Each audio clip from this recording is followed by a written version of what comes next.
On dit souvent que entre le sud et le nord de la Seine-et-Marne, les relations sont complexes et parfois turbulentes. Eh bien, ce soir, c'est très exactement la démonstration contraire que nous apportons, avec la présence évidemment du conférencier ce soir, Brice Bution, mais la présence aussi de Laurent de Villers, qui sera le prochain conférencier et qui, d'une certaine manière, est en repérage. Repérage de vos visages pour s'assurer que vous serez bien là la prochaine fois, et en repérage du lieu, qui est aussi tout à fait important pour poser sa voix. Donc, si j'insiste sur cette dimension, c'est qu'il y a eu ici ou là des éléments qui ont pu légitimement interroger pour savoir si toutes les synergies fonctionnaient bien entre Fontainebleau et le Val d'Europe. Eh bien, nous en avons ici la démonstration. Et ce soir, nous écouterons évidemment avec beaucoup d'intérêt et d'attention Brice Bution. Nous l'écouterons d'autant plus qu'il est d'abord un jeune collègue qui enseigne au CNAM, qu'il est de surcroît un catalyseur d'initiatives par les fonctions qui sont les siennes à l'IFT Paris-Est et par l'expérience qui est la sienne, notamment dans le champ du tourisme et du patrimoine.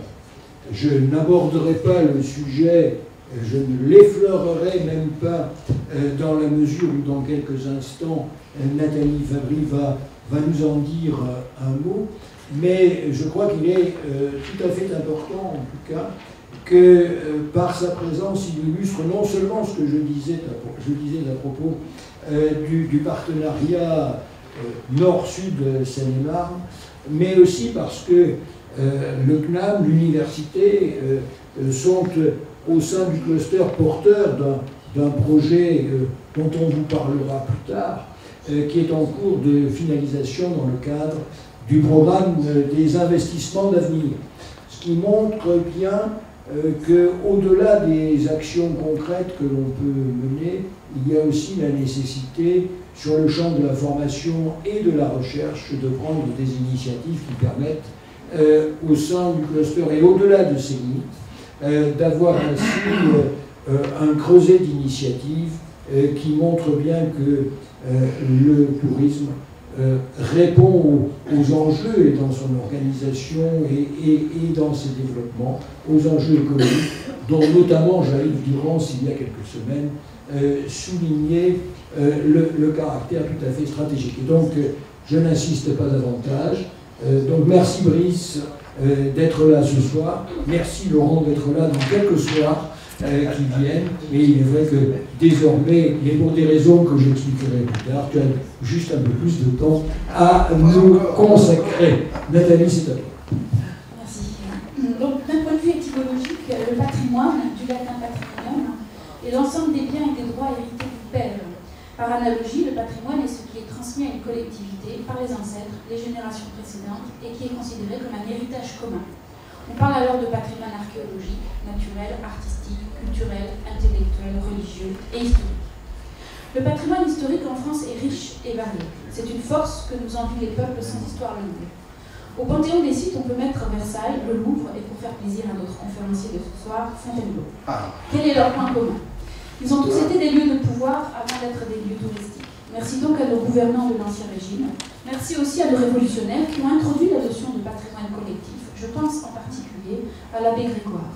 Il a inventé le terme de vandalisme pour stigmatiser ceux qui détruisaient les œuvres et les monuments du pays. Depuis l'abbé Grégoire, le patrimoine est un témoin de l'histoire de la nation, mais aussi un outil pédagogique pour le peuple. Il a un intérêt public, d'où l'implication de l'État dans sa protection. De nos jours, la France compte plus de 43 000 monuments protégés. Elle compte 38 sites classés patrimoine mondial de l'UNESCO sur un total de 1007 dans le monde. Et depuis 2010, le repas gastronomique des Français est inscrit dans la liste représentative du patrimoine culturel immatériel de l'humanité. Répertorier le patrimoine est une chose, se demander si le patrimoine est une charge pour la collectivité ou un faire-valoir en est une autre. Cela revient à se demander si le patrimoine est un bien économique, s'il a une valeur marchande. À l'évidence, le patrimoine a une valeur esthétique, une valeur historique, une valeur symbolique. Ce combiné de valeurs détermine le pouvoir d'attraction du lieu et l'imaginaire qui l'accompagne. D'un point de vue économique, les choses sont beaucoup plus complexes. Le patrimoine, surtout lorsqu'il est classé, renforce la valeur des biens immobiliers qui sont localisés à proximité par un effet de rayonnement. Plus qu'une valeur marchande, qui va acheter Versailles, qui va acheter le Louvre, le patrimoine est doté d'une valeur d'usage et d'un potentiel de valorisation.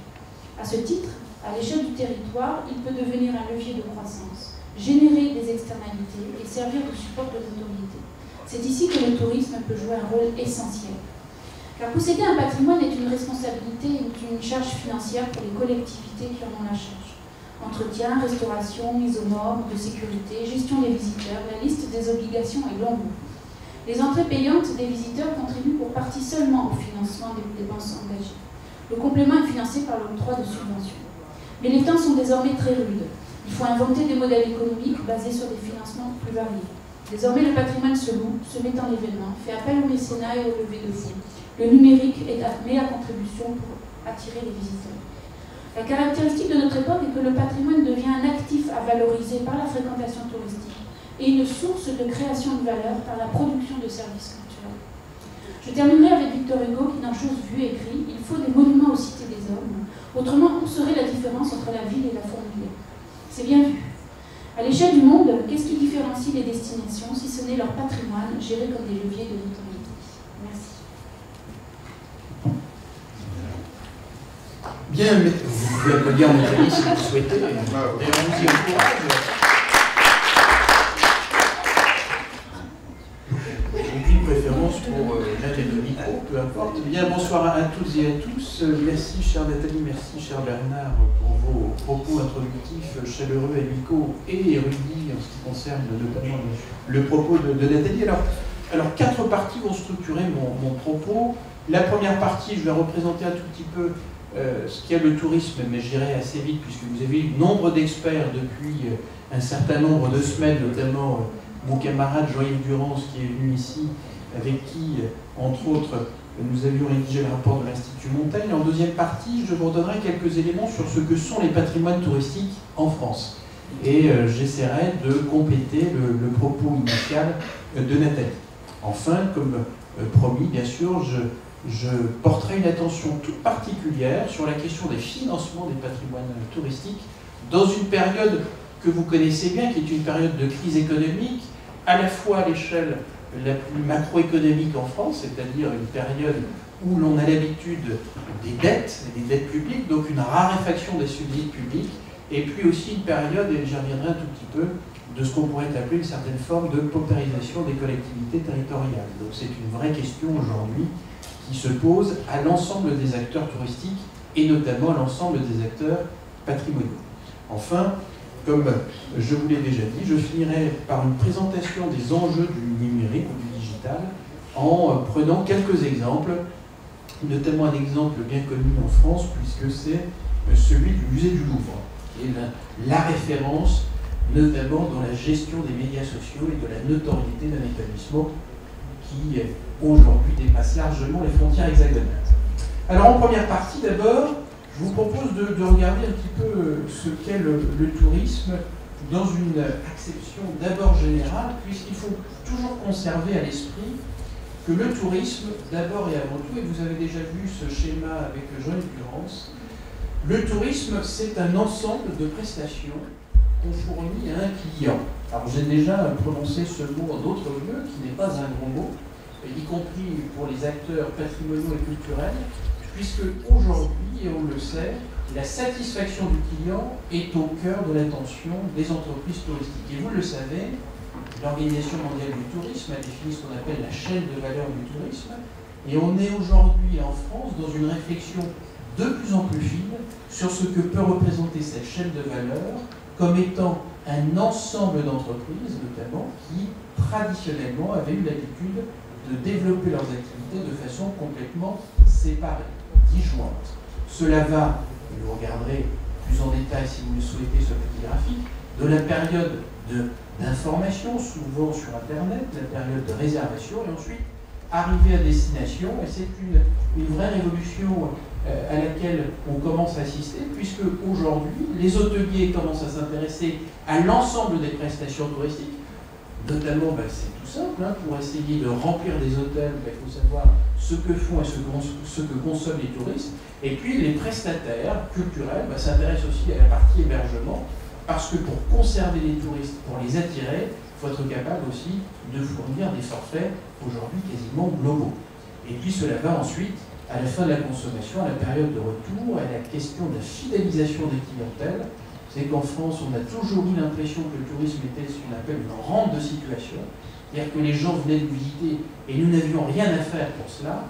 Aujourd'hui, on a à peu près conscience qu'avec l'émergence de nouvelles destinations, l'émergence de nouvelles concurrences, il faut avoir à l'esprit, à la fois pour les pouvoirs publics, mais également pour les entreprises, et j'y reviendrai tout à l'heure, que cette chaîne de valeur doit s'inscrire intimement dans leur stratégie.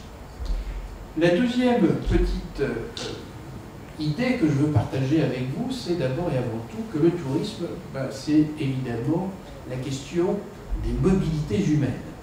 Vous avez à peu près à l'esprit que dans l'histoire récente, en tout cas depuis le début de la révolution industrielle, les grandes révolutions technologiques ont permis une croissance absolument exponentielle des flux touristiques dans le monde. La première révolution, c'est bien sûr l'invention du chemin de fer. Et l'Europe, le berceau du système ferroviaire, avec notamment des inventions britanniques, et vous savez que le réseau français a été financé en très grande partie par des capitaux britanniques au XIXe siècle. Pour votre culture, notez qu'en 1880, la moitié de la capitalisation boursière à Paris était représentée par des entreprises ferroviaires dont les actionnaires principaux étaient tous britanniques. Et si les trains circulent à l'envers, ou en sens contraire de ce qu'on a l'habitude de voir sur les routes en France, c'est parce qu'on a adopté le mode de circulation britannique en France. Donc ça veut dire que intimement, le développement du tourisme est d'abord lié au développement du système ferroviaire. La deuxième grande révolution, c'est l'invention de l'automobile, qui va permettre de maîtriser des mobilités individuelles et va bien sûr permettre le développement du tourisme sur un modèle dont on pourrait dire qu'il est un modèle, disons, américain. Et puis la troisième grande révolution, c'est surtout l'invention du transport aérien. Et je vous ai mis deux petites photos en bas de cette diapositive. Sur votre gauche, vous avez le premier avion qui a été financé par l'État en France, ce qu'on appelle l'aéroplane de Clément Ader, et que vous pouvez admirer en allant visiter le somptueux musée des Arts et Métiers. C'est une publicité pro de goût, absolument honteux ce que je fais, mais si vous n'avez jamais visité le musée des Arts et Métiers, allez le visiter, c'est absolument formidable. C'est le premier investissement public en France, dernière décennie du XIXe siècle, pour essayer d'inventer ce que les pays occidentaux essayaient d'inventer tous, c'est-à-dire un premier prototype d'avion. Vous voyez, une inspiration légèrement digitalisée et ressemblant à des croquis que vous avez sans doute vus dans des livres qui publient les œuvres de Léonard de Vinci. À peine 10 ans plus tard, l'avion existe, inventé aux États-Unis avec les premières traversées, notamment en 1909, le Blériot qui survole la Manche. Et ce qui est formidable, c'est tout au long du XXe siècle, cette expansion du transport aérien qui va contribuer à l'augmentation des flux touristiques notamment internationaux. Et ça, il faut garder à l'esprit, c'est absolument fondamental. Les grandes innovations technologiques, quelles qu'elles soient, bénéficient toujours à cette activité économique qu'est le tourisme. C'est vrai pour les transports, ça l'est tout autant, et j'y reviendrai tout à l'heure, pour le secteur du numérique et du digital, qui est l'une des grandes révolutions de ce début du XXIe siècle. Alors en termes de flux, c'est simple, vous l'avez sans doute toujours à l'esprit, en 1950, il y avait quelques dizaines de millions de touristes internationaux dans le monde, aujourd'hui il y en a plus d'1 milliard. Donc on a assisté à une croissance absolument phénoménale de ces flux touristiques dans le monde, avec comme creuset principal l'Europe. L'Europe, sa caractéristique principale, gardez à l'esprit un chiffre, 500 millions de touristes internationaux pour 500 millions d'habitants dans les 28 pays membres de l'Union européenne. Ce qu'on pourrait appeler une sorte d'indice touristique, c'est 1, c'est-à-dire il y a un touriste international par habitant de l'Europe. Vous avez deux autres grandes régions touristiques dans le monde. Celle qui était traditionnellement, qui accompagnait l'Europe, c'est l'Amérique, et notamment l'Amérique du Nord, avec aujourd'hui la volonté des pouvoirs publics aux États-Unis, et Jean-Yves vous en a parlé parce qu'il est venu ici, c'était en novembre, je crois. Vous avez dit que le président Obama, à partir de 2010, a pensé et a confirmé le fait, la volonté publique, faire que les États-Unis deviennent la première destination touristique mondiale à l'horizon 2020 avec 100 millions de visiteurs. Et vous avez vu dans les statistiques publiées il y a quelques semaines par l'OMT que les États-Unis sont en train de rattraper la France, même si on peut tout à fait contester les statistiques d'où qu'elles viennent. Et puis, une nouvelle destination absolument extraordinaire, avec un taux de croissance formidable durant la dernière décennie, c'est bien sûr l'Asie, avec notamment la Chine. Et vous savez que les Chinois voyagent beaucoup dans le monde, ce sont aujourd'hui les premiers voyageurs internationaux. 100 millions de Chinois traversent leurs frontières pour aller consommer du tourisme. Il y a des 80 millions qui restent en Asie, et les 20 millions restants, l'Europe arrive à en capter un peu moins de 5, dont 1,8 selon les statistiques officielles en France. Donc ça veut dire que vous avez vraiment un modèle économique qu'on connaît bien, trois régions dominantes, ce qu'en économie on pourrait appeler une certaine forme d'oligopole traditionnel, mais avec un acteur considérable aujourd'hui, l'Asie, qui structure toutes les dynamiques industrielles. Les rachats d'entreprises de transport aérien, vous l'avez sans doute lu récemment, des infrastructures aéroportuaires, c'est le cas notamment par exemple de l'aéroport de Toulouse en France, mais également des investissements dans le capital de grandes entreprises touristiques internationales, c'est le cas en France, notamment avec des prises de parts majoritaires dans des entreprises. Le numéro 2 dans les groupes hôteliers français, Louvre-Hôtel, et le numéro 1 des tours opérateurs, c'est-à-dire le Club Méditerranée. Alors ça veut dire qu'aujourd'hui, on voyage de façon tout à fait aisée et de façon tout à fait régulière pour aller visiter notamment des lieux, ce qu'on appelle des destinations. Et l'un des enjeux aujourd'hui, et on en a parlé tout à l'heure, en France, on s'intéresse aujourd'hui à ce qu'est une destination touristique. Les pouvoirs publics développent ce qu'on appelle des contrats de destination, c'est-à-dire valoriser l'ensemble de cette chaîne de valeur dont je parlais à destination, essayer de mettre en valeur les potentiels et notamment les patrimoines. Et aujourd'hui, c'est ça qui est très intéressant. Quand on parle de patrimoine, on va parler bien sûr d'un patrimoine ancien, un patrimoine historique. Et je vous rappelle, comme l'a dit Nathalie tout à l'heure, que le patrimoine est un mot qui existait déjà il y a quelques siècles. Mais ce qui est très intéressant, c'est que la dimension patrimoniale du tourisme est une dimension extrêmement récente. Au XIXe siècle, si vous ouvrez l'encyclopédie notamment, vous verrez qu'il est écrit que les touristes, et notamment les Anglais, allaient visiter les débris à Rome et à Athènes. Donc on allait visiter, vous voyez, des débris, des ruines. On ne parlait pas encore de la dimension de la sauvegarde des différents éléments. Aujourd'hui, en termes de patrimoine, il y a les villes. C'est des enjeux absolument considérables. Notez que l'une des questions, et on en reparlera peut-être dans les échanges tout à l'heure après cette petite présentation, c'est imaginer ce que seront les patrimoines du XXIe siècle. Y mettre du digital, y mettre beaucoup de réalité. Par exemple, tout à l'heure, je vous parlerai de la réalité augmentée.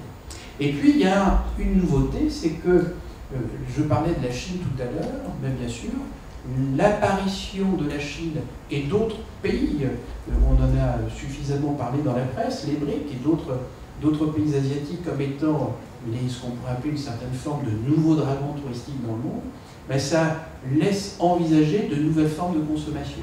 Imaginez un paysage comme celui que vous voyez ici, sur la Grande Muraille de Chine, avec quelques centaines, voire quelques milliers de visiteurs. C'est une réalité.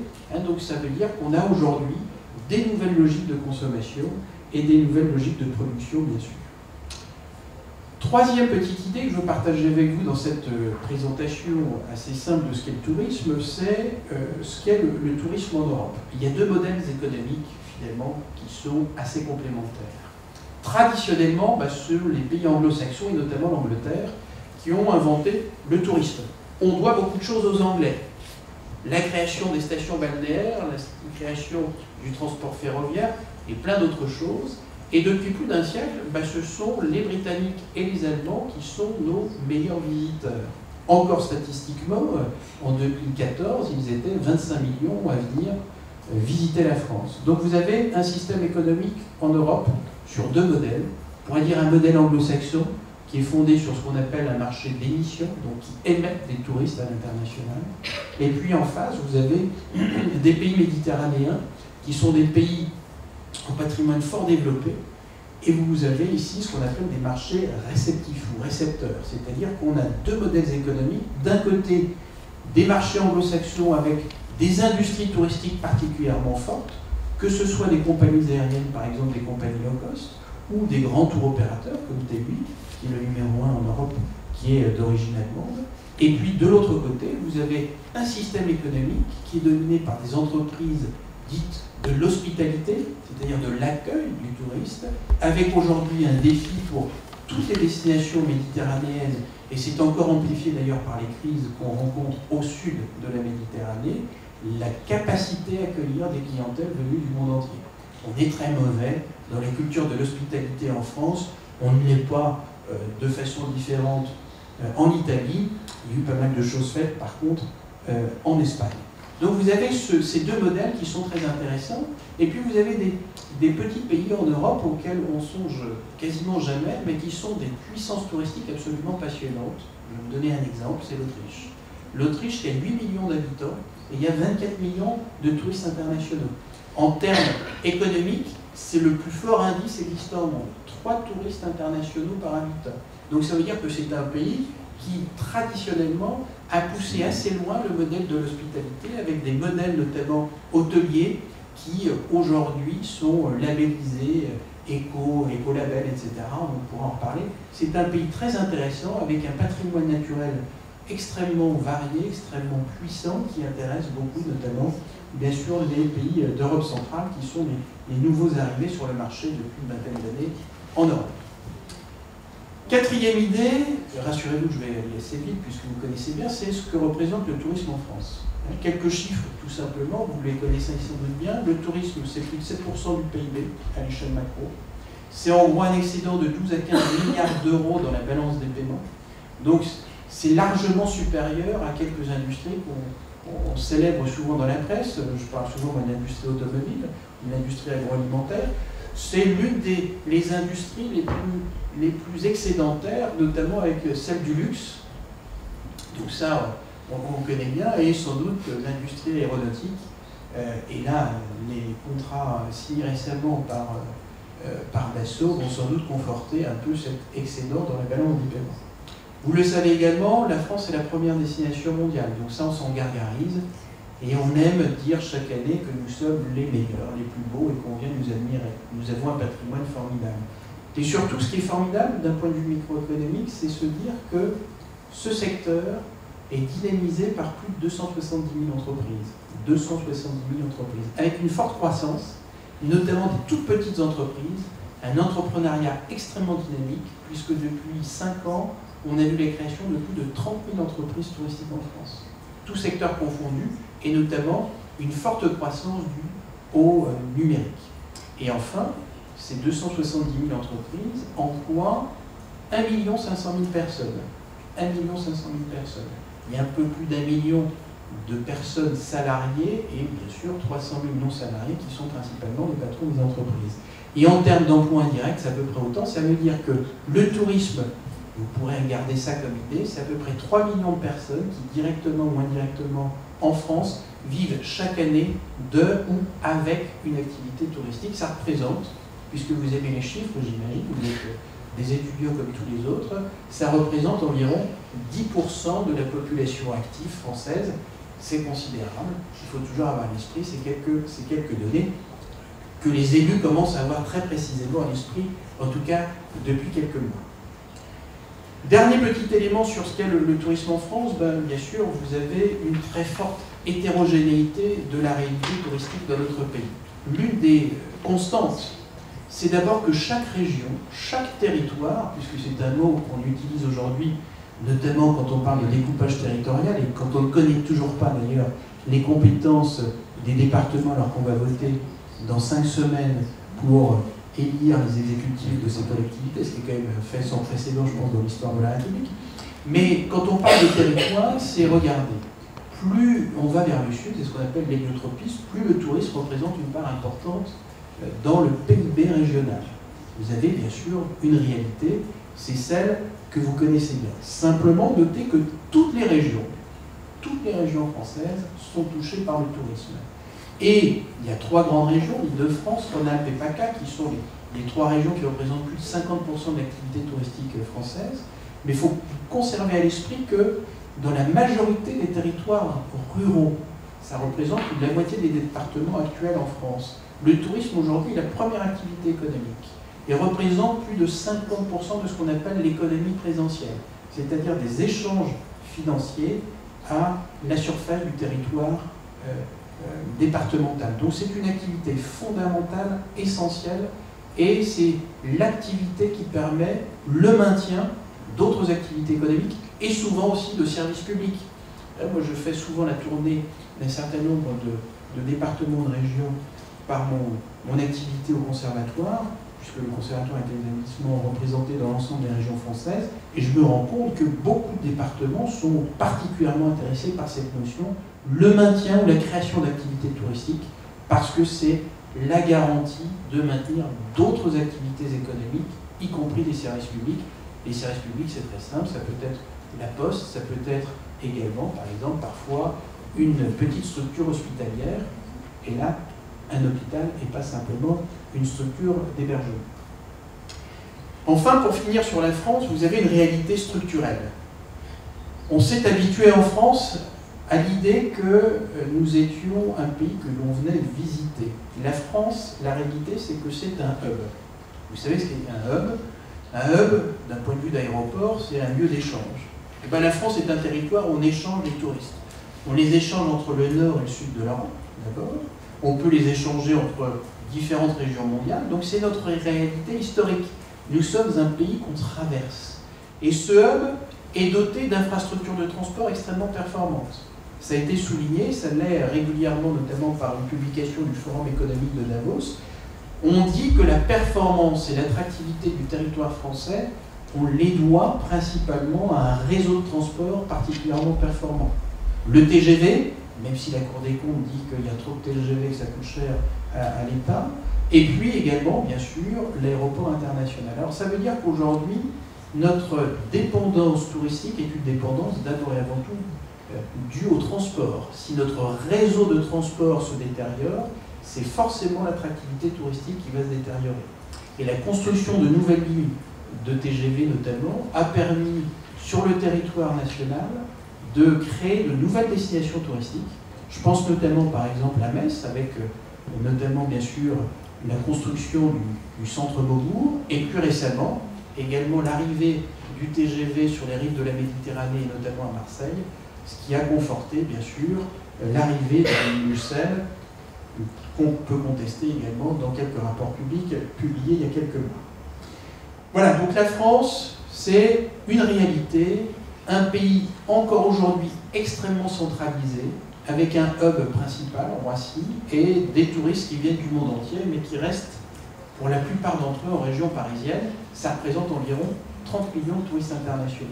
Si on regarde les sites fréquentés en France, vous connaissez, bien sûr, vous avez un voisin extrêmement puissant qui représente grosso modo 15 millions de visiteurs chaque année, et on ne parlera pas de la façon de compter le nombre de visiteurs, ce qui pourrait être un débat à lui tout seul pendant plusieurs heures. Mais ce qui est intéressant, c'est de voir que nous avons aujourd'hui un tourisme en France qui est très parisiano-centré. C'est-à-dire que les grands sites visités en France, et vous regarderez les chiffres bien sûr, ce sont principalement des sites parisiens. C'est bien sûr notre histoire, hein, c'est le résultat de notre histoire, un pays extrêmement centralisé. Et je vous rappelle que ça ne date pas d'hier, puisque ça date au départ de 1987, et ensuite ça a été confirmé et conforté notamment sous Louis XIV avec Colbert. Mais ça veut dire que nous sommes dans cette histoire-là, et le tourisme aujourd'hui, ça pose des questions politiques extrêmement passionnantes, selon moi, et économiques. Notamment la décentralisation, la vraie régionalisation des compétences, la vraie initiative, notamment fiscale, pourquoi pas, que l'on pourrait accorder aux collectivités françaises. On en reparlera si ça vous intéresse. Enfin, pour finir cette petite partie, vous dire également que le tourisme aujourd'hui est au cœur de différentes tendances et différents enjeux. Moi, je pense qu'il y a 4 tendances et 4 enjeux particulièrement forts et qui doivent vous intéresser. La première La première tendance, c'est le vieillissement de la population. C'est la petite photo en haut sur votre gauche. Vous avez sans doute lu des modélisations démographiques. On considère qu'en 2030, 20% de la population française aura au moins 70 ans. Donc ça veut dire que la population vieillit et vieillit très rapidement. C'est une réalité occidentale. Donc c'est un enjeu clair, notamment pour les professionnels du tourisme. Adapter les lieux au vieillissement, mais aussi adapter les visites. Et je pense qu'il y a des guides conférenciers dans la salle. C'est un enjeu particulièrement important. Vous savez que, c'est simple, hein, la durée de vie moyenne a augmenté de près de la moitié entre 1900 et 2000. Jean Viard, que vous connaissez sans doute, a écrit un livre qui s'appelle Éloge de la mobilité, paru en 2006, dans lequel il écrivait que en 1900, la durée de vie d'un homme, c'était 500 000 heures en France, 500 000 heures, et il y avait 200 000 heures, presque la moitié, dédiées au travail. En 2000, la durée de vie était de 700 000 heures, et la durée de temps de travail, c'était 70 000 heures. Et il y avait une nouvelle conception, quelque chose qui était apparu, c'était le temps de loisir et 200 000 heures consacrées au temps de loisir. Donc c'est vraiment quelque chose de fondamental dans le mode de vie. La deuxième grande tendance, c'est bien sûr, je vais en parler tout à l'heure, le digital et le numérique. Aujourd'hui, la création, l'offre touristique, ben, c'est une offre qui n'est pas dédiée à un territoire particulier, mais qui est ouverte au monde entier. J'aime beaucoup cette petite photo d'une parabole devant une yourte en Mongolie. Donc ça veut dire que n'importe qui, et ce n'est pas dévalorisant bien sûr dans mon propos, peut avoir une information partout dans le monde, et c'est absolument essentiel. Le troisième enjeu, c'est la question de la nature et de l'environnement. Vous savez que le XXe siècle était un siècle d'appauvrissement des ressources naturelles. En gros, en moyenne, nous consommons environ 1,6 fois ce que nous produisons chaque année. Donc ça veut dire que nous appauvrissons notre milieu naturel, et vous avez à peu près à l'esprit que le réchauffement climatique va avoir des incidences absolument considérables sur le tourisme. Selon les différentes modélisations, on dit que, bien sûr, si la mer s'élève d'1 mètre, ben vous avez des îles touristiques qui vont disparaître, les Maldives par exemple, et c'est la raison pour laquelle aux Maldives on a commencé à construire des hôtels sous-marins, et vous avez d'autres réalités liées, bien sûr, à ce réchauffement climatique. Et puis la quatrième tendance, qui est une tendance lourde, dont on voit, bien sûr, la réalité quotidienne, si j'ose dire, dans les médias, c'est la question des risques, et notamment des risques géopolitiques ou des risques liés à des bandes plus ou moins organisées. Vous avez à peu près à l'esprit que le tourisme a pâti dans le sud de la Méditerranée, à partir des révolutions de 2011. L'Égypte a perdu entre 30 et 50% de la clientèle internationale. Aujourd'hui, bien sûr, les risques, c'est les risques d'attentats dans un certain nombre de pays. Donc ça veut dire que c'est un élément clé, un élément différenciant pour les territoires européens, bien sûr, et notamment le territoire français. La deuxième partie que je vous propose maintenant, c'est un petit aperçu de ce que sont les patrimoines. Alors pour rebondir sur ce qu'a dit Nathalie, les patrimoines, c'est une notion franco-française. Quand vous parlez de patrimoine dans plein de pays du monde, on vous regarde avec des grands yeux, on vous dit qu'est-ce que c'est que ce truc? Alors il y a un mot en anglais, c'est heritage, donc ça veut dire vraiment quelque chose dont on a hérité et qu'on va transmettre à ses descendants. Alors bien sûr, je te remercie, chère Nathalie, l'inventeur des patrimoines en France, c'est bien sûr l'abbé Grégoire, qui est lui-même l'inventeur du Conservatoire national des arts et métiers, où j'ai l'immense bonheur d'être enseignant depuis maintenant 18 ans. L'abbé Grégoire a inventé ça, mais c'est surtout le 19e siècle qui va conforter cette réalité avec deux figures tutélaires que vous devez connaître, Prosper Mérimée et bien sûr Viollet-le-Duc, dont vous avez sans doute entendu parler, qui a inventé quelque chose de fondamental, c'est la rénovation des grands sites culturels et des grands sites historiques, Vézelay ou Carcassonne par exemple, ou Notre-Dame à Paris.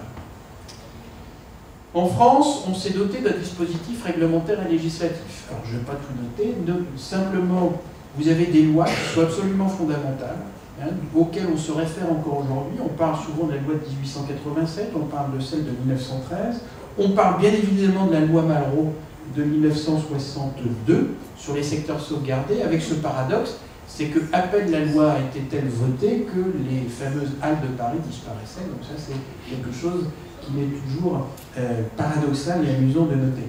Bien sûr les lois de décentralisation, 1983, qui vont créer notamment les fameuses zones de protection du patrimoine architectural et urbain, qui sont devenus des AVAP, je ne vais pas vous ennuyer avec tous ces acronymes un peu barbares, et puis une nouvelle loi de 2014 sur le patrimoine. Alors ce qui fait qu'aujourd'hui, finalement, chaque parcelle du territoire est richement dotée en patrimoine. Alors il y a 39 sites inscrits au patrimoine de l'UNESCO, ça c'est simple.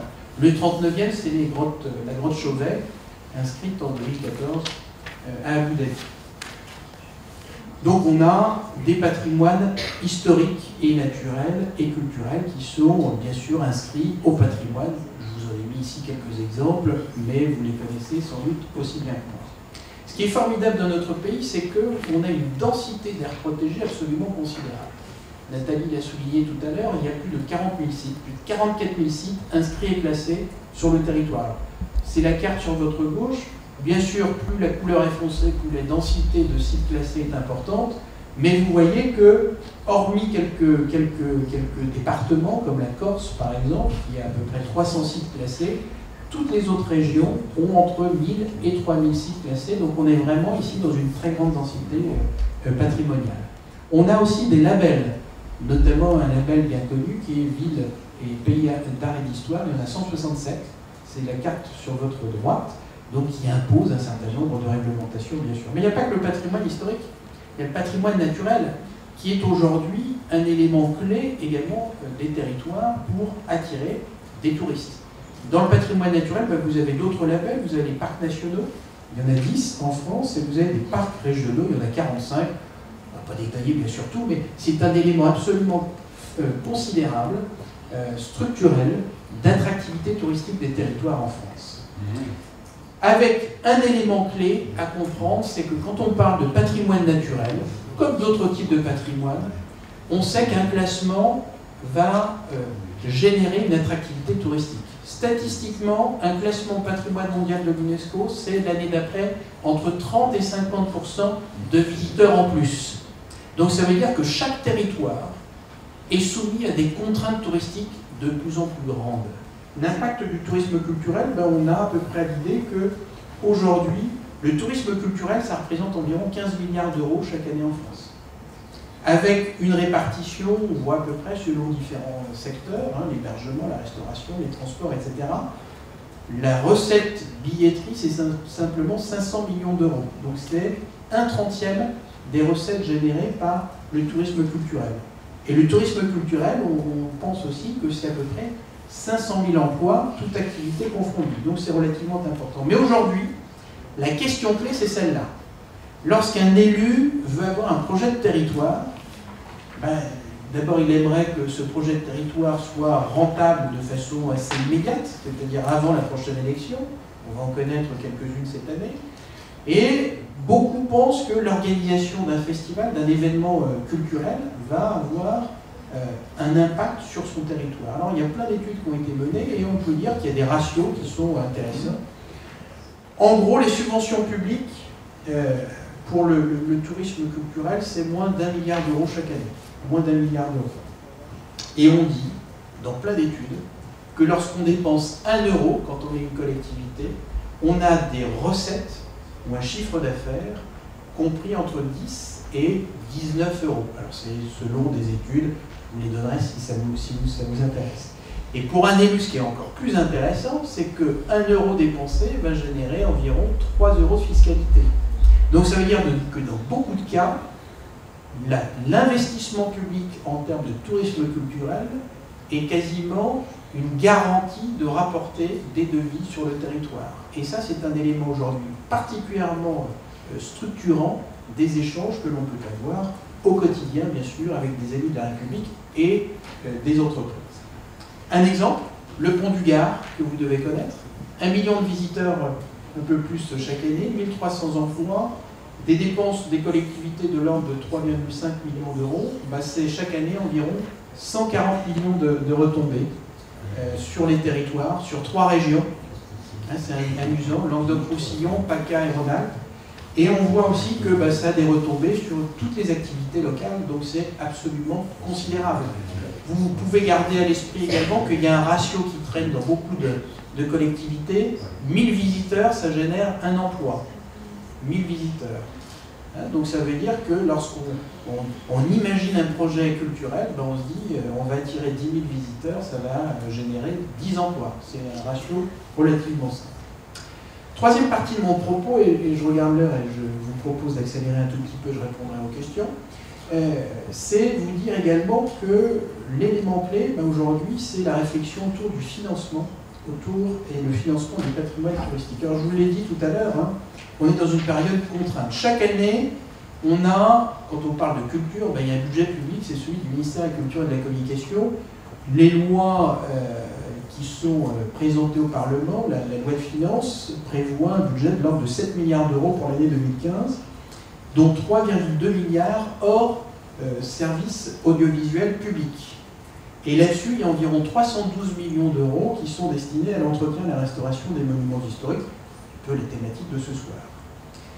À côté, vous avez des collectivités qui ont des compétences de plus en plus larges avec des moyens financiers de plus en plus réduits. Les collectivités dépensent chaque année pour la culture un peu plus de 7 milliards. Donc ça veut dire que vous avez une dépense à peu près identique à la fois de la part de l'État et des collectivités.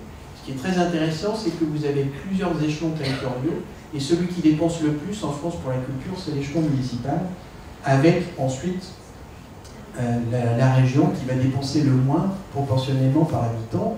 La commune, c'est 148 euros par habitant et la région, 11 euros.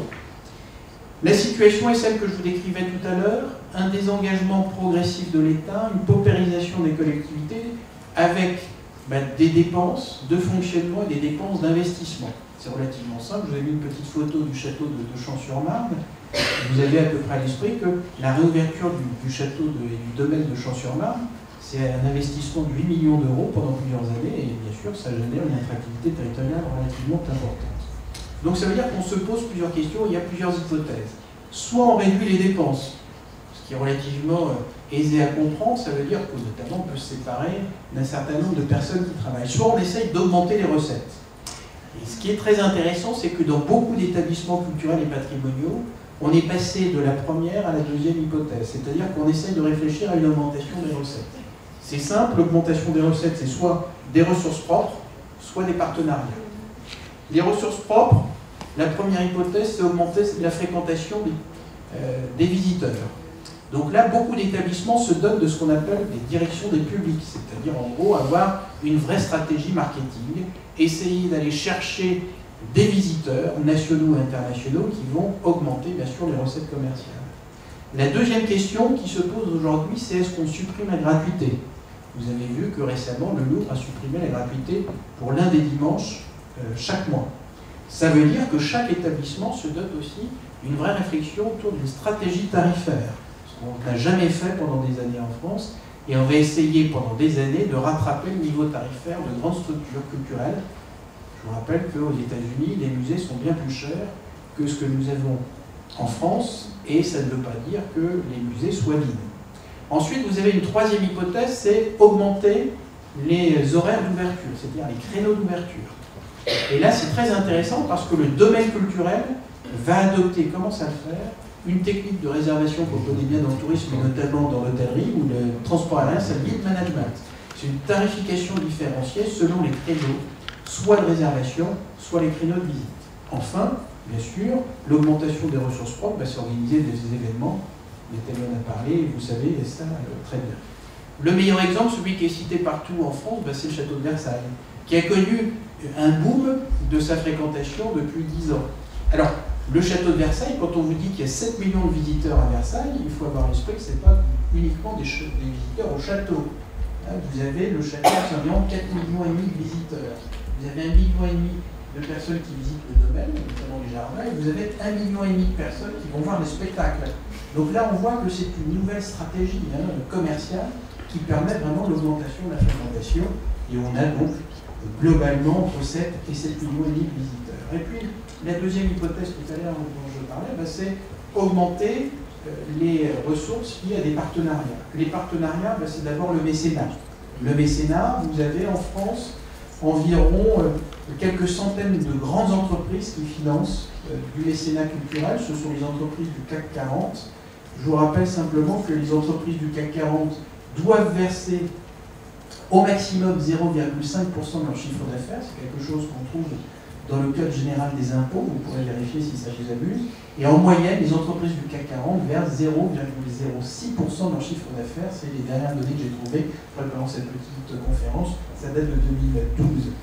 Globalement, toutes les entreprises qui versent en France du mécénat, ça représente environ 360 millions d'euros. Et c'est les dernières données que j'ai pu trouver en 2013. À la fois les entreprises du CAC 40, mais aussi beaucoup de petites entreprises ou d'entreprises de taille moyenne qui y trouvent un intérêt, notamment de promotion de leur activité. Le deuxième type de partenariat, c'est ce qu'on appelle des partenariats publics-privés, qui sont dénoncés notamment dans les infrastructures aujourd'hui de transport, parce que ça coûte très cher à la collectivité. Donc en termes de financement, ça n'est pas ce vers quoi, visiblement, l'on tendrait aujourd'hui. La troisième possibilité, c'est ce qu'on appelle les souscriptions. J'ai mis un petit exemple simplement ici, la souscription lancée par la Fondation du patrimoine pour réhabiliter la maison de Colette, celle dans Puisaye, en Bourgogne.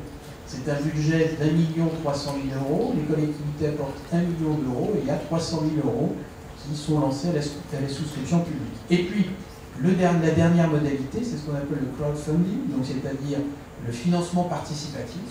Et il y a de plus en plus de telles initiatives, y compris dans la culture et le patrimoine, par exemple, l'année dernière, Carcassonne a lancé, la cité de Carcassonne a lancé une opération de crowdfunding pour une petite rénovation. Ça a eu un budget en gros de 25 000 euros, donc c'est tout à fait possible, bien sûr, d'avoir ce type de financement aujourd'hui. Et enfin, pour finir sur cette partie de financement, vous avez aussi parfois des vrais managements de projets à l'échelle d'un territoire. Je vous ai mis ici, bien sûr, le château de Fontainebleau. Et vous savez combien, avec Laurent, nous sommes attachés à ce lieu, qui est l'opération finalement un peu emblématique sur le territoire de la Seine-et-Marne, en tout cas en termes de patrimoine, bien sûr, avec deux opérations successives. La première opération, la réhabilitation du quartier Henri IV, où va être inauguré dans quelques semaines le pôle tourisme, un budget de 8 millions d'euros, financé pour partie par la région, par le département et par l'État. Et puis, vous l'avez sans doute lu dans la presse, un schéma directeur qui a été annoncé à la fin du mois dernier par la ministre de la Culture, avec bien sûr un projet qui a été largement monté par l'équipe de Jean-François Hébert, dont je vous ai mis la petite photo, 120 millions d'euros sur 10 ans. C'est le deuxième établissement en France à bénéficier d'un tel schéma directeur, après le château de Versailles, et c'est quelque chose d'absolument fondamental dans la valorisation et dans l'ouverture de ce patrimoine, l'ouverture au public, notamment et au public international. Enfin, pour finir mon propos, en m'excusant d'être un tout petit peu long, mais je pense que c'est à peu près bon, je vais vous parler des enjeux du numérique parce que je pense que c'est aujourd'hui, il suffit de voir la moyenne d'âge de l'assistance pour se rendre compte que vous êtes de la fameuse génération du digital.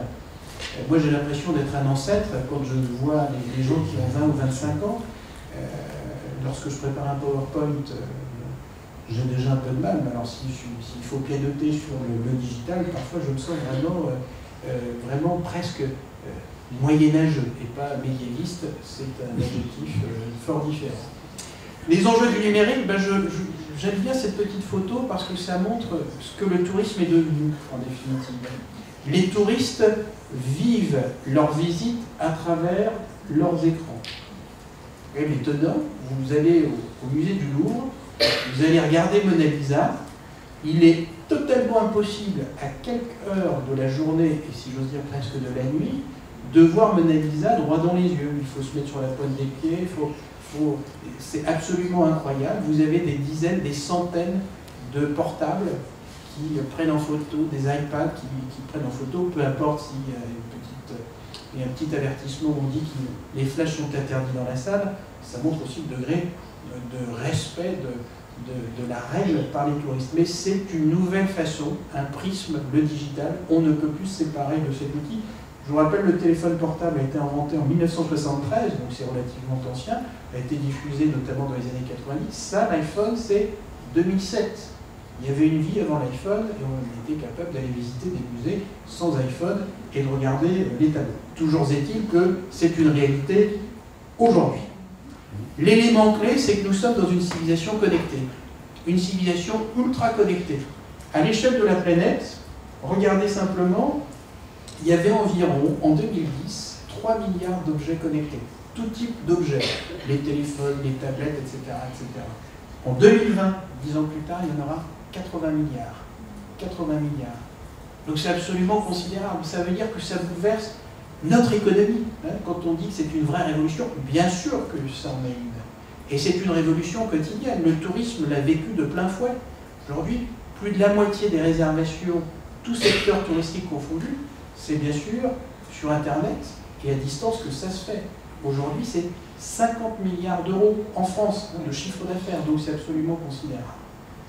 Donc ça veut dire que d'abord, la première réalité, c'est l'apparition de nouveaux métiers, de nouvelles compétences. On parlait de compétences avec Nathalie tout à l'heure. Vous avez des métiers qui sont apparus. Tous les musées, toutes les structures muséales ou patrimoniales se dotent par exemple de community managers. Des gens qui veillent à la réputation, à l'irréputation d'un établissement. Quelque chose qui, il y a 10 ans, n'existait pas. Et on dit qu'une mauvaise évaluation sur un site, parce qu'on évalue en permanence, ça coûte environ 10 000 euros, soit un hôtel, soit un établissement culturel. Donc ça veut dire qu'il faut ramer pour retrouver une notoriété. Et donc ça, c'est quelque chose d'absolument fondamental. Le deuxième type de métier, le deuxième type de compétence, c'est le multimédia. On ne visite plus aujourd'hui un lieu patrimonial ou culturel comme on le faisait il y a 30 ans. Donc ça veut dire que vous avez des ressources différentes, et je vais en reparler dans quelques instants. Donc ça veut dire qu'aujourd'hui, on est à la fois dans le numérique, mais aussi on est dans quelque chose de très intéressant, l'émergence des médias sociaux. Moi, pendant longtemps, j'étais extrêmement rétif à ces médias sociaux, je n'y voyais aucun intérêt. Force est de constater que tous les établissements culturels et patrimoniaux se sont lancés là-dedans. Pourquoi? Parce que c'est un amplificateur de notoriété. Donc vous avez bien sûr ce petit schéma qui est assez amusant, qui vous montre que finalement, les établissements pensent que les usagers deviennent des ambassadeurs. Donc plus on parle, c'est un peu la logique médiatique, plus on parle d'un site, plus il est référencé, y compris sur Google, plus il a des chances bien sûr d'être visité et d'être source de recettes. Alors, vous avez mis une petite cartographie des médias sociaux existants dans le monde, vous regarderez, il y en a des dizaines, mais bien sûr, les principaux médias sociaux, c'est cette petite illustration. Le musée du Louvre a 1 million de fans sur Facebook. Donc c'est le site patrimonial qui a le plus en France de personnes qui suivent cette actualité. Et ce qui est formidable avec les médias sociaux, c'est que vous avez la possibilité d'avoir une actualité quotidienne. C'est pas la peine d'aller payer des pages de pub dans des journaux ou à la télévision. Vous avez une audience largement supérieure, et c'est ce qui intéresse bien sûr tous ces sites patrimoniaux. Enfin, pour finir, dans ce nouvel écosystème numérique et digital, vous avez aussi des entreprises qui vivent et qui se développent grâce à cela. Vous avez toute une panoplie de start-up. Je vous ai mis ici l'illustration avec 2 start-up qui sont incubées au Welcome City Lab, qui est le premier incubateur tourisme existant en France, à Paris, rue de Rennes, auquel on contribue de façon directe. Smart Apps et puis Super Souvenir. Vous avez aussi des entreprises qui développent de la réalité augmentée. Je vous ai mis quelques photos. La première réalité augmentée connue en France était à Cluny, en Bourgogne. Et puis vous avez aujourd'hui tous les sites qui s'y jettent, si j'ose dire. Et puis pour finir, bien sûr, vous avez aussi d'autres supports, par exemple des serious games. Donc ça veut dire que là, vous avez vraiment la possibilité également d'avoir une nouvelle façon de vivre le patrimoine et une façon nouvelle de connaître les patrimoines touristiques. Enfin, pour terminer, vous dire que tout ce que je viens de vous dire, bien sûr, ça se situe dans une réflexion prospective. On pense, à l'échelle du monde, que d'ici 2030, le nombre de touristes internationaux va doubler. Donc, c'est-à-dire qu'on va passer en gros d'1 milliard à 2 milliards de personnes qui vont franchir une frontière pour aller consommer du tourisme. Grosso modo, la France va avoir un nombre de touristes internationaux qui va doubler. Donc on va passer de 80 à 160 millions de visiteurs internationaux. Ça veut dire qu'on est dans une structure extrêmement dynamique et le taux de croissance moyen annuel du tourisme à la surface de la planète, c'est 4%. Et il n'y a aucune raison que ça stoppe d'ici 2030, et l'Europe va en bénéficier bien sûr. Donc tout ce que je viens de vous dire, c'est une vision prospective que beaucoup de gens développent à l'échelle des territoires. Imaginez doubler le nombre de visiteurs sur un site, quand il est déjà en situation de congestion. Donc ça veut dire qu'il faut imaginer ce qu'on peut apporter comme réponse, à la fois en termes de tarification, de gestion y compris de circulation, de gestion de réservation horaire, mais également de complément de visite en utilisant notamment le numérique. Voilà ce que je souhaitais vous faire partager cet après-midi ou en début de soirée. Je pense que j'ai à peu près tenu l'horaire. Merci de votre attention et bien sûr, j'allais oublier de vanter l'excellent ouvrage que nous avons coécrit avec Lionel Walker. Vous n'êtes pas du tout obligé de l'acheter d'ailleurs. Pardon ? Il est à la bibliothèque de l'université, me signale Nathalie. C'est formidable que l'université était aussi réactive dans l'acquisition. Je ne suis pas sûr que l'hôpital l'ait acquis directement. Voilà, donc si vous avez des questions, n'hésitez pas. En tout cas, chère Nathalie, je vous remercie.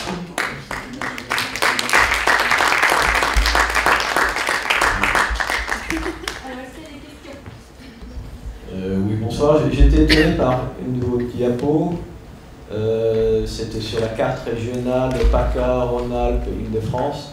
Et de voir que l'Île-de-France, c'était pas plus que 12%, parce qu'on dit que Paris, voilà, c'est l'endroit privilégié pour les touristes, etc. Et pourtant, c'est en dessous de 12%, parce que c'était légèrement coloré. Et parce que pour nous, je pense que pour la plupart d'entre nous, si on reste dans le tourisme, c'est peut-être pour rester dans la région. Et moi, j'ai trouvé que c'était étonnant de voir autant de personnes dans le sud par rapport à la région parisienne. Alors là, c'est une carte qui présente le poids du tourisme dans le PIB régional. Ok, merci. Ça ne veut pas dire qu'il n'y a pas de touristes en région parisienne. C'est la première région touristique et la première région en termes d'emploi. Bonsoir. Moi, je voulais simplement savoir si, selon vous, c'était mieux la gratuité des musées ou pas. Alors, je vais vous dire le fond de ma pensée. Je pense que la gratuité est une bêtise. Voilà.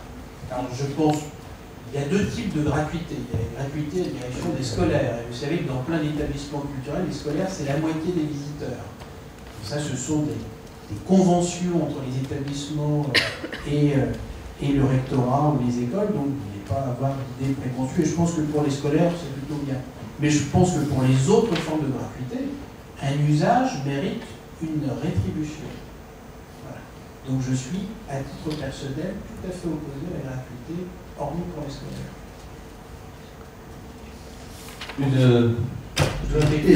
Une réflexion, si tu permets, à l'excellente démonstration que tu nous as faite, c'est d'attirer l'attention de nos amis sur l'importance des transports pour le développement des territoires et des lieux touristiques. C'est une des grandes difficultés pour valoriser des sites historiques qui sont superbes. Je pense à des sites comme Provins, et qui sont très excentrés, mal reliés par les transports, et qui, s'ils étaient à Marne-la-Vallée, connaîtraient une fréquentation 20 à 30 fois supérieure que ce qu'ils connaissent aujourd'hui. Et on le voit bien quand Disney cherche à s'implanter, le premier point sur lequel ils entament des négociations avec les collectivités et l'État, ce sont les transports, c'est-à-dire la prolongation du RER. S'il n'y a pas de RER qui vient chez Disney, Disney perd plus de la moitié de sa fréquentation. C'est considérable comme impact. Et je pense que tous ces développements touristiques là si bien traités, il est important d'insister sur les transports infra. Il y a les aéroports, c'est entendu, on amène les étrangers dans notre pays, mais c'est après que ça se complique parce que ça coûte excessivement cher. Et on le voit, nous, en Île-de-France, nous avons des accès assez bien traités en transversalité, mais pas du tout en verticalité. Ce qui pose, vous connaissez bien, pour vous, Marne-la-Vallée, aller à Fontainebleau, c'est très compliqué. Aller à Dourdan ou à Versailles, c'est très compliqué, il faut tout traverser. Alors Versailles, c'est un peu plus simple parce que vous avez le RER qui vous y conduit. Mais on a toute une réflexion qui porte sur les transports, et le laboratoire d'immobilité de l'université bosse dessus. Je crois que c'est un des sujets vraiment majeurs du développement touristique territorial. Est-ce qu'il y a d'autres questions? Moi, j'avais juste une question pour compléter celle qui a précédé. Le modèle anglais, c'est un modèle de gratuité des musées. British Museum en particulier. Alors, il y a une toujours à la sortie où on peut mettre... Il y a beaucoup d'institutions quand même privées en Bretagne. Donc, alors, si tu veux, moi, je pense que de toute façon, le sens de l'histoire, ça n'est pas la gratuité. Voilà. De donc pour tous les services d'ailleurs, on parle du transport, la gratuité dans les transports est un non-sens économique absolu. C'était vrai, pouvoir permettre la gratuité quand les collectivités équilibraient les budgets. En transport, il y a une notion qui s'appelle le taux de couverture moyen, c'est-à-dire ce que rapporte la billetterie, les recettes commerciales dans le budget global annuel. En France, par exemple, les lignes de transport public urbain, la moyenne du taux de couverture, c'est entre 30 et 40%. Ça veut dire que les collectivités prennent en charge le déficit et c'est environ 60% en moyenne de la réalité. Ben pour les établissements culturels, c'est la même chose. Ça veut dire qu'en période de grande opulence de l'argent public, pourquoi pas? Mais lorsque l'argent public est en voie de raréfaction et quasiment est totalement inexistant, en tout cas pour ce type d'activité, la gratuité est un non-sens. Donc en Grande-Bretagne, il y a quelques lieux culturels où c'est vrai, le principe est une gratuité, mais ensuite vous avez un autre phénomène qui va souvent de pair, vous avez des fondations à côté qui financent ces institutions de façon largement supérieure à ce qu'on peut connaître en France. Donc ça livre les comptes, voilà, si j'ose dire. Je voulais revenir sur le sujet de la gratuité. Bien évidemment, rien n'est jamais gratuit. Quand on parle de gratuité, c'est la gratuité pour effectivement le visiteur, mais le contribuable, lui, paie. Donc le problème, c'est la définition des politiques publiques, c'est-à-dire comment on finance et par quels moyens. Est-ce que c'est par l'impôt ou est-ce que c'est l'utilisateur? Autant comme pour les scolaires, et là je suis tout à fait d'accord, la gratuité entre administrations, si je veux dire, c'est jamais qu'un transfert de moyens entre les écoles et les musées, et donc deux ministères qui travaillent ensemble, et ça peut avoir une logique, mais lorsque l'on veut... Il y a la gratuité, y compris pour les publics à revenus modestes, elle est prise en charge, par exemple, par les départements, par les communes, par les accords. Et donc, c'est pas du tout gratuit, mais c'est gratuit pour celui qui visite. Maintenant, la gratuité pour tout le monde, effectivement, c'est un non-sens. C'est un non-sens, puisque même en Angleterre, effectivement, un certain nombre de musées sont gratuits, et pas tous d'ailleurs, un certain nombre de musées sont gratuits, mais ce sont essentiellement les collections permanentes.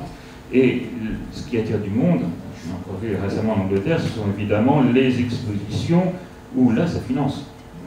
Et effectivement, Brice a attiré l'attention sur le lean management. Et là, on voit déjà en Angleterre, et notamment plus on réserve tôt, effectivement, moins on paye cher, et puis ensuite on a des politiques de créneau où on ne paye pas véritablement les mêmes prix pour toutes les expos.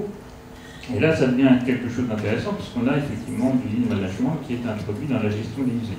Alors ma question là-dessus, ce serait, effectivement, on a une professionnalisation désormais des managers de musées. Hein. On n'a plus des conservateurs, on a des conservateurs managers, entre guillemets.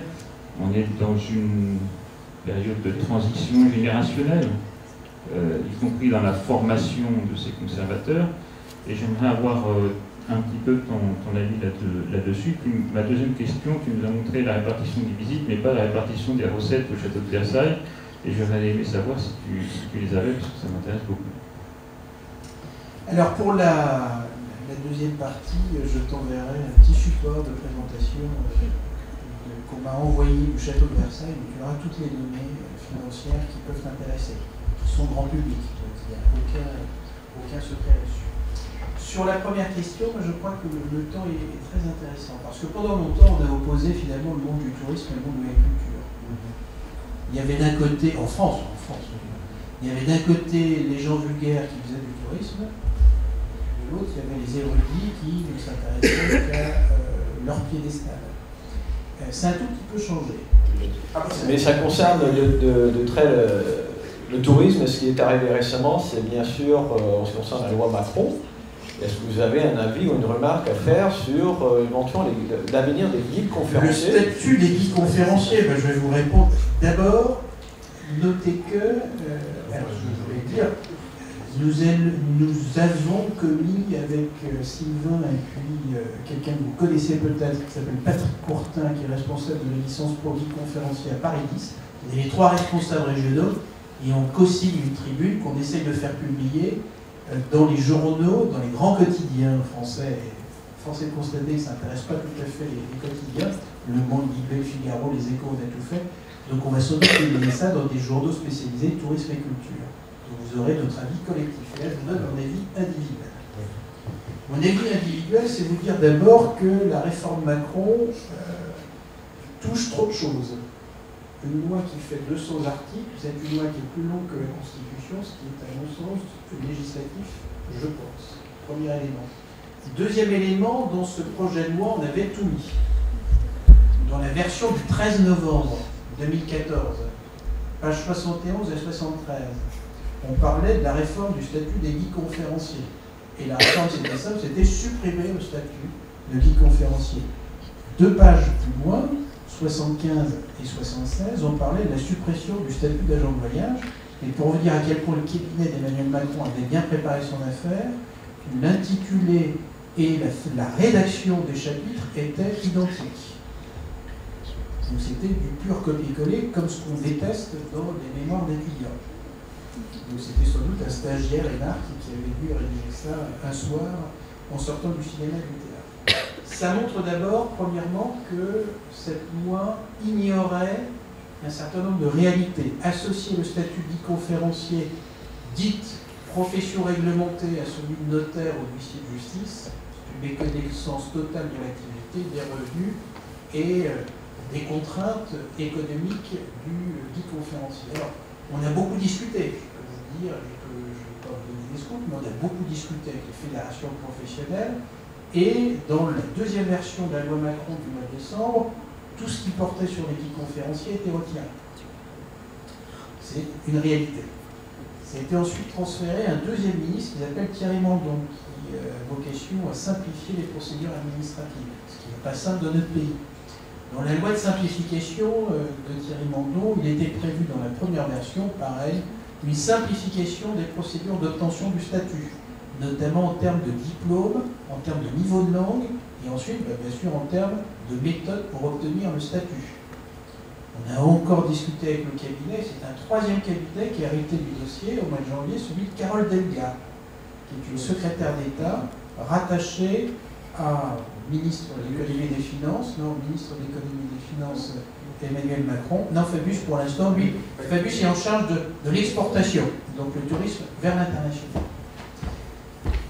Donc il y a eu plusieurs réunions avec le cabinet. J'ai sur moi, je vous enverrai si ça vous intéresse, un petit compte-rendu d'une réunion fin janvier avec le cabinet de Carole Delga qui dit que normalement on devrait garder le statut de guide conférencier, donc je vous donne un scoop, et que les formations demeureraient, c'est-à-dire licence pro et master 2. La seule évolution dont on parle vraiment, c'est une évolution déclarative. C'est-à-dire qu'il n'y aura plus la démarche à faire pour aller obtenir la carte professionnelle auprès des services préfectoraux, et on va transformer la carte professionnelle en badge numérique, qui est une grande avancée démocratique. Sur ce, il y a un quatrième cabinet ministériel qui s'est intéressé au sujet, c'est celui de Fleur Pellerin. Dès qu'on parle de numérique, elle est là, pas encore très cultivée, mais sans doute plus mondiale, surtout après ce que François Hollande a dit récemment. Et donc le cabinet de Fleur Pellerin, qui a reçu une délégation le 11 février, très récemment, la semaine dernière, de guide conférencier, a confirmé ces différents faits. C'est-à-dire qu'on va maintenir le statut de guide conférencier, on va maintenir les exigences de qualification et de compétences, donc de diplôme, on va maintenir les exigences linguistiques. La grande évolution, c'est la transformation de ces cartes professionnelles en badge. Donc aujourd'hui, c'est l'état de méconnaissance, de mes plus loin de connaissances, peut-être ce soir une méconnaissance, je ne sais pas s'il y a eu des évolutions dans la journée. En tout cas, toujours est-il que la grande réforme annoncée, le grand soir, n'aura pas lieu, et vraisemblablement, on va continuer ce qui a été initié dès 2011, c'est-à-dire une professionnalisation de celles et ceux qui doivent accompagner, pour les autres, peut-être vous ne savez pas ce qu'il y a un statut de conférencier, les groupes de tourisme dans des lieux classés, et obtenir ce qu'on appelle le fameux droit de parole. Donc voilà l'état de mes connaissances ce soir. J'espère vous avoir répondu précisément. Non, merci pour le scoop.